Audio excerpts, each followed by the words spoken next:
Hazbin Hotel is the current hotspot for animation discussion. After years of waiting, we've finally gotten to see the under/overworld from Vivziepop's imagination on full display. With a bunch of brand new characters introduced and much more depth given to the ones we already knew from the pilot, this ensemble cast is one of the strongest in current animation.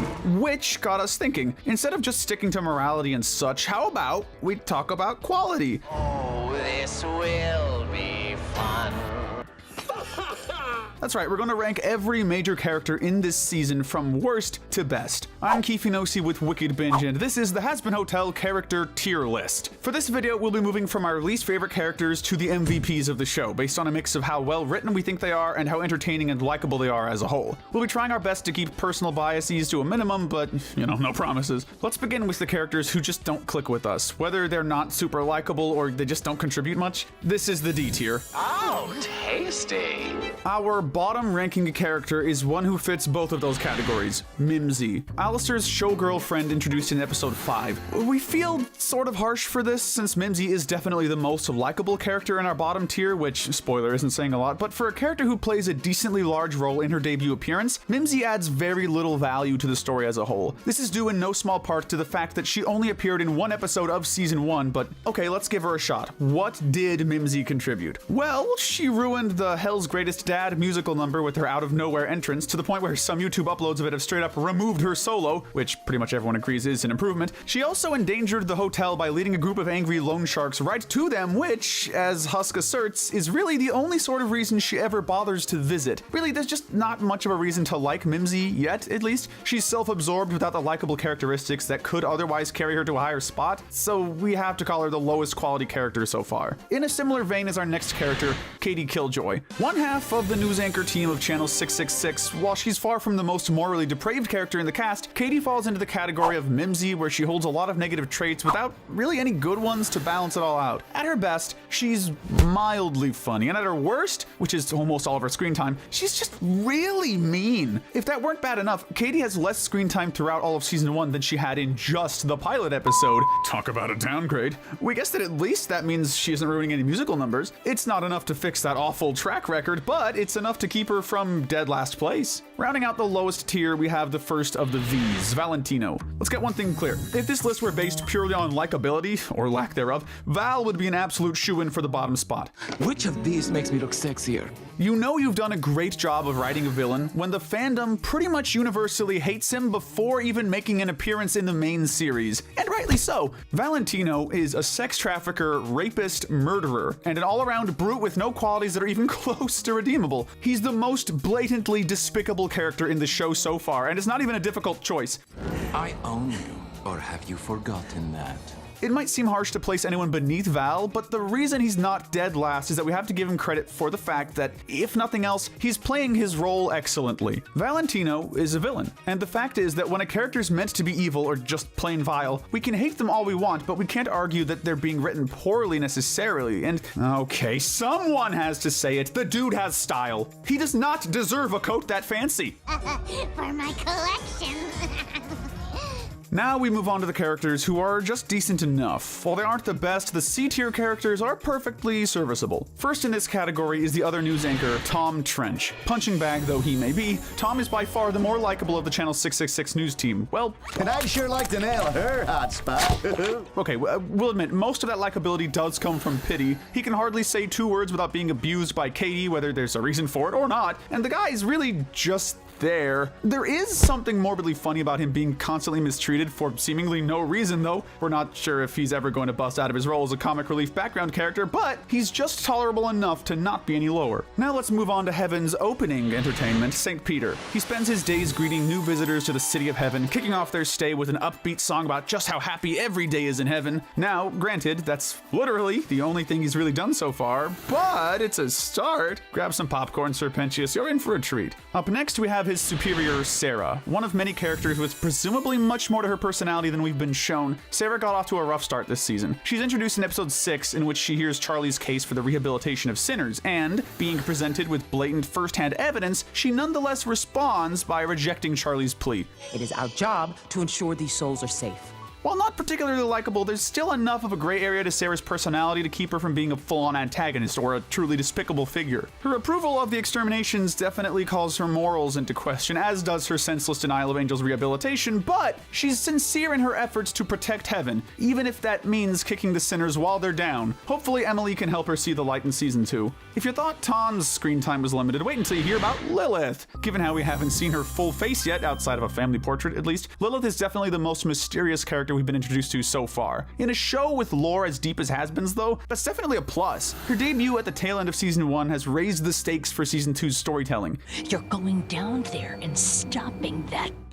The potential for fan theories here is limitless, which we may or may not be planning to touch on in an upcoming video. I don't know, stay tuned. Rounding out this category is the next member of the V's, Velvet. What she lacks in respect, Velvet makes up for with a cool accent, effortless style, and an independent streak that makes her stand out from the other overlords. Like her or not, you can't deny that Velvet is extremely confident in herself and her power, showing disdain for even the highest ranking overlords around in an effort to push them into war with Heaven. You going blind, old man? While neither as despicable as Val nor as brilliant as Vox, Velvet's combination of influence and ruthless self-gratification make her an interesting antagonist, truly living up to her self-proclaimed status as backbone of the V's. We're already getting into much stronger character territory, so it's time to move on to the B tier. While these characters definitely might not be MVPs yet, they show a lot of potential and are definitely going to be on our radars for future seasons. First up in this category is the surprisingly friendly cannibal, Rosie. Although she makes some cameos in the pilot, we're not properly introduced to Rosie until episode 7, in which she's revealed to be a good friend of Alistair's. You can take that as our official apology for forgetting their friendship in our Healthy to Toxic video.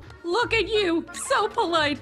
Alistair, you could learn a thing or two. In addition to that, she's also a good help to Charlie, assisting her in rallying the people of her town to help protect the Hazbin Hotel from warring angels. She's far from the most complex character in the cast, but the fact that someone with such an admittedly unsettling lifestyle is portrayed in an almost exclusively friendly light is pretty endearing. It goes to show that in this world, you really can't judge a book by its cover, or a cannibal by its eating habits. Next is an umbrella entry for perhaps the cutest of the Hazbin Hotel staff members, Kiki, Razzle, and Dazzle. Kiki is a shape-shifting kitty who just so happens to also be the key to the Hazbin Hotel. Sometimes all you need to be a memorable character is to be a cute animal who plays an essential role in the main focal point of the story. Who knew? I mean, you can't get into a hotel without unlocking the doors after all. Well, you can, but we'll get to Cherry Bomb later. Razzle and Dazzle are noble steeds who help defend the hotel from intruders. You taking care of my widow girl? You better be. They can go from admirable baby goat-like pets to gigantic dragons who will smite anyone who dares to threaten their masters. May Dazzle rest in peace for his noble sacrifice, and may Razzle, I don't know, give him a cookie or something. He's earned it. Speaking of adorable characters, next up is heaven-bound sweetheart Emily. Sarah's younger counterpart is by far the more likable of the Seraphim we've been introduced to.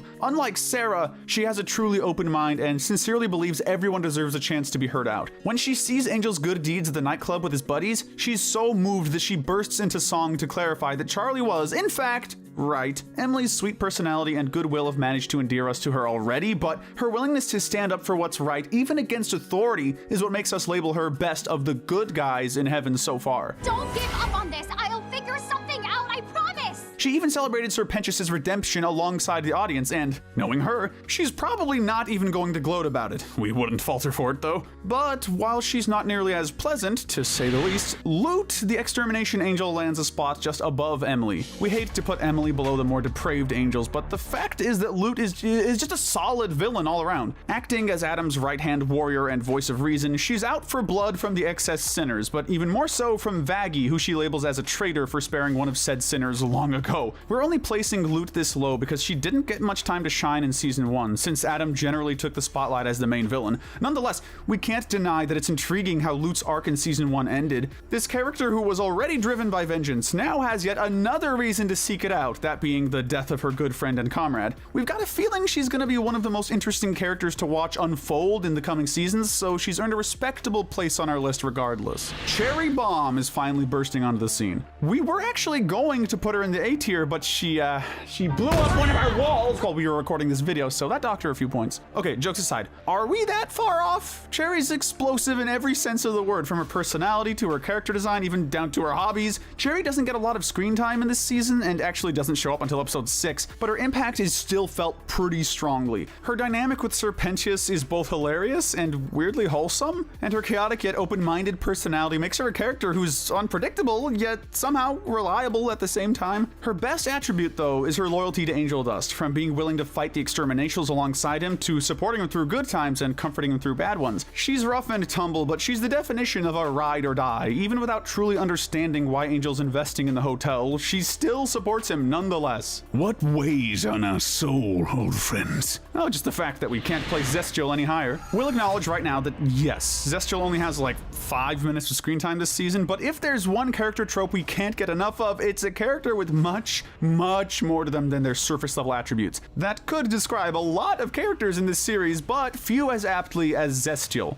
They purge all of hell for daring an uprising. Despite being the oldest overlord in hell, feared by just about everybody around him, Zestial is far from the terrifying menace you'd expect him to be. In fact, the man is completely even-tempered. He never gives too much rein to his emotions, even when being disrespected directly to his face by someone like Velvet. If that weren't enough, he's also a good friend who allowed Carmilla to confide in him about her slaughtering an angel. Surprisingly, this was totally genuine. No overarching plan, no treachery, just a compassionate friend lending an ear to his struggling companion. Zestial, as far as ancient hell-dwelling overlords go, is a pretty nice dude, and we're definitely looking forward to seeing him unfold even more. But for now, his genuine likability is enough to give him our top spot in the B tier. We're inching into main character territory now with the characters who have the most fleshed out arcs and best uses of their screen time. These are the A tier characters. Certified Hell's greatest dad is visiting up next. Lucifer Morningstar wasted no time making a mark when he made his grand debut. To the surprise of many, or us at least, Lucifer is a shockingly nice guy, with a phone call from Charlie being all it takes to get him out of the house and depression.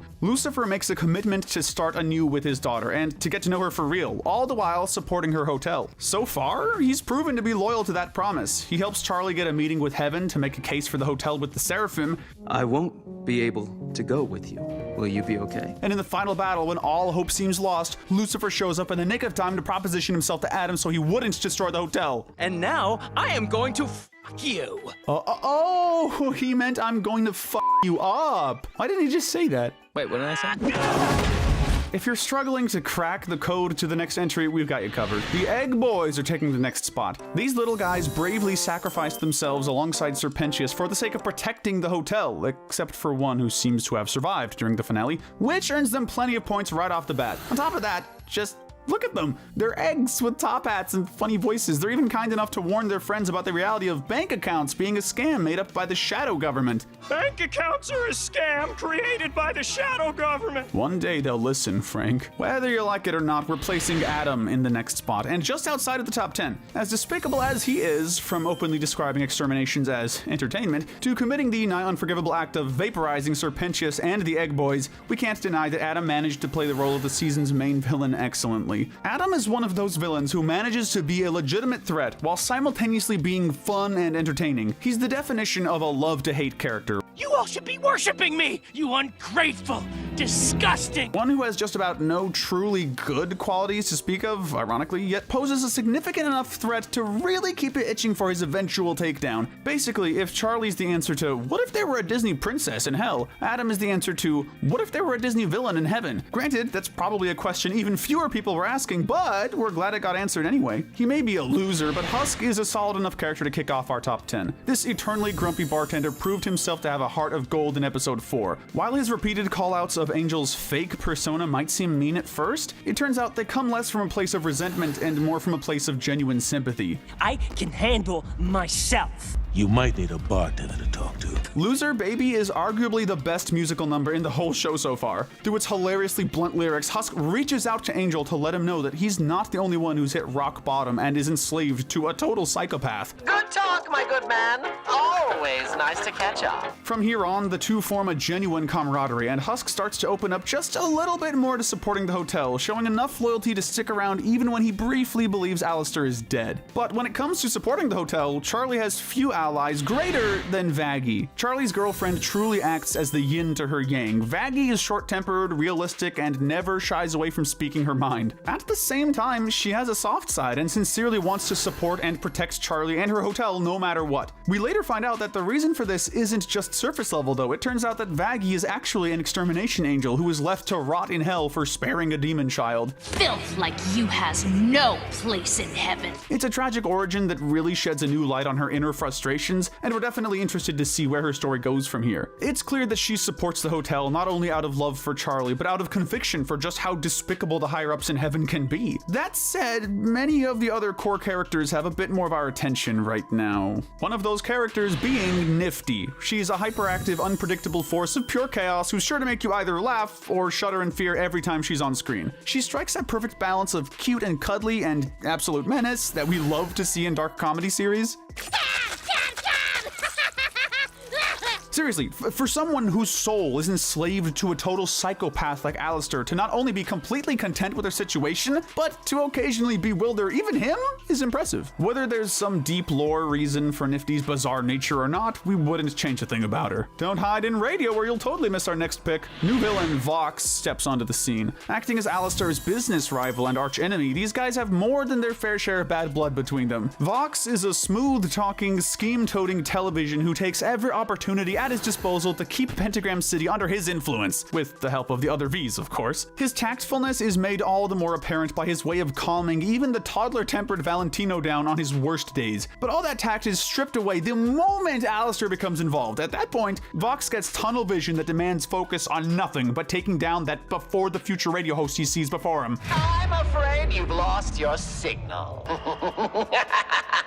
While we doubt Vox is going to be overtaking him anytime soon, he's still a formidable foe with quite a resume. The combination of such a calculated, intelligent leader and such a blatant flaw of a short temper makes Vox one of the most intriguing of the new characters in the cast. And let's bring in one more overlord to close out the A tier. Carmilla Carmine, angelic weapons dealer. Being the first overlord to kill an angel, she used her newfound knowledge to foster her own angelic weapons to fight against them, but Carmine is far from a mere advocate for war. In fact, she openly opposes Velvet's insistence upon it, knowing that the wrong minds holding the knowledge of how to kill angels would be disastrous for Hell as a whole. Unfathomable as it may sound, here we have an overlord of Hell who has a genuine moral compass, to the point where she struggles to come to terms with killing, even in defense of herself and her family. Ultimately, she even helps protect the hotel by giving Vaggie training in fighting angels and providing the gang with a plethora of weapons. Carmilla's almost undeniably the most heroic overlord in Hell, and we hope to see her remain an ally of the hotel in future seasons. Entering the top 5, we have the S tier characters. For us, these are the characters who managed to totally steal the show. Leading lady Charlie Morningstar is our first top tier pick. Writing a character who's pretty much pure good is a risky move. If you don't do it carefully, you can get a character who seems like a Mary Sue, or perhaps even worse, boring. Thankfully, Charlie falls into neither category. She's a chronic people pleaser who's called out on her need to appease others multiple times throughout the series, which often gets her, and said others, into trouble. That said, Charlie remains lovable precisely for these faults, because at the end of the day, she genuinely means well for everyone around her and approaches them with an open mind. No matter how many messes she causes, they're always made with good intentions, and you can bet she'll stick around to clean them up. I just wanted to help you. Well, you ain't! From redeemable sinners like Angel and Serpentius to absolute scumbags like Adam or Val, Charlie's willing to give anyone and everyone a chance, not to mention that she's got a really good singing voice. In 4th place, we have the final pet of the Hazbin Hotel, Fat Nuggets. This is the face of a creature who's comforted Angel through ages of trauma, through thick and thin. You might wonder how he's ended up so high despite his minimal screen time, and the answer is simple. Look at him. This is peak adorable character design. There's no reason a character native to Hell should be this cute and this cuddly, yet here we are. Frankly, he's only even outside the top spot because we felt like judging him against the others would be downright unfair. When asked what he thought of his top tier placement, Fat Nuggets had this to say: "Wise words from a wise pig." We're entering the top 3 now, and the bronze medal happens to go to the last entry's owner, Angel Dust. Moment of honesty here, we weren't totally sold on Angel from the beginning. While his overly promiscuous personality could be fun, at other times it could feel like a bit much. That said, Angel's character arc does an excellent job of fleshing this out. His mask of hypersexual narcissism is a coping mechanism for the abuse he suffers at the hands of Valentino, and really his job in general, which he opens up about in episode 4. This episode in general elevates Angel to a whole nother level, and we can actually see that growth reflected in the episodes that follow. Out here,